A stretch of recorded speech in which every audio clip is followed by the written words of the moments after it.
Hello, Nova Scotia. Hello, Canada. My name is Scott Yours, and this is another entry in the Wolf and the Neural Network. And I have quite the show for you today. So I think we should just jump right into it. Today we're going to jump back to 2020, around August, September of 2020. So I just sent my letter off, and the next day Stephen McNeil had resigned. You know, it's pretty serious stuff. And, you know, I had said, within context about, I howled and said, you know, you will yield now. Not to him generally, I said to the person right at the top, you will yield now or I will strap a collar on your neck and parade you through the streets howling, because everything had happened with the racism, and I meant about, like, you know, people were already pissed and they were out saying stuff about these topics, and, you know, it was really within context completely. And back in December, I had said you wanted a dog, well, I'm looking right at you. And, you know, I will howl and it will echo through the bulkheads and the halls just for you. Right? So, this is going to be really interesting to everybody living in Nova Scotia because you experienced some of this, okay? So, JDIrving had all this stuff going on with this David Pudge-Lee's guy. Very, very suspicious, bro. Like, if I was the Canadian government, I 100% would say to investigate that guy. If RCMP is not investigating him, that tells you something's very wrong. Very wrong. So anyways, they had this whole stuff with him. It was very suspicious timing. I did my own review. And you know, all this stuff is happening. So I was in contact with Employment Service Development Canada because nobody contacted me. And they'd sent me a letter. And it had gone missing. And I contacted them back and they sent me another copy or whatever. And okay, good enough. It was obviously weird that it went missing on top of everything else. But we should take a little step back. And let's go back over the fact that my GPS location gets set to this house in Stillwater, Nova Scotia.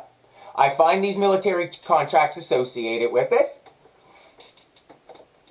And, you know, and then found these next ones around September 15th when my letter of 2020, when my letter went missing from the mailbox.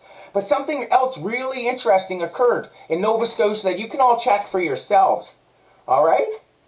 On around the 19th of September, there was a forged letter sent out to Nova Scotians. And it was warning about wolves on the loose in Nova Scotia, that they were putting wolves back into Nova Scotia. Right? It turned out it was a fake letter that got leaked. But when you go back and check who did it, it was a Canadian military group associated with EMIC, the people who targeted me. The same contract that matches that house and that location. Take a look at it. David Pudge-Lees did a whole article about it. Right here in Nova Scotia. And you know what it was for? Behavioral augmentation to see how people would react. You see, they were allowed to engage in what's called target audience analysis. And now this has different escalating steps to it. Right, so you could basically just start out gathering some light information, but then it gets into full-on contact. Right, so basically they want to see how people react and see if they can augment that behavior. Right, target audience analysis in different countries is considered a weapon. It's weapons-grade communications. It's considered psychological warfare. Right on the NATO website, it says PSYOPs. And this is what these people targeted me with. To try to break me down, to isolate me, and try to frame me. Look at the... And when they falsely arrested me, in August 2022, as they did, they tried to delete those EMIC contracts from the website so they could cover it up. And RCMP is very well aware of that. Right? And this is a British firm that is directly linked with Cambridge Analytica. You can look all this stuff up for yourself. The founder is a woman named Gabby Vandenberg. And she worked directly with Alexander Nix and all of those people, Cambridge Analytica. And she's a Dutch national. And wondering why my systems got set to Dutch subreddits and all this difference? It's not a coincidence, guys. I can't make this up. At very least, these are really good questions. And I've got the military IP addresses connecting to my computer. So, They're right here in Nova Scotia. I'm telling you, mail went missing. You can check the contracts. They're associated with me. Well, associated with... And then you get these events with this house close to me. Dead on. And I have to add this in because this is super important, okay?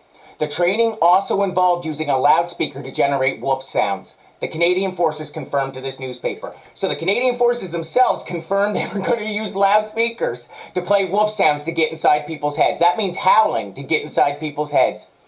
So look at August 5th with me howling. Seems awfully coincidental, doesn't it? Go back to December 10th, 2019. Me talking about howling between the bulkheads and the hulls just for you. So it's interesting they would choose that as a way to psychologically get inside somebody's head, isn't it? And I did all this talk about dominance and about these animals. You'd almost think that I'm inside their heads and that I'm still in there. Hey boys, you can call me Daddy. I told you I have a show for you, and this isn't even 1% of the evidence that I have. You wait for the rest of it. Anyways, I hope you all enjoyed that, and get ready for Monday.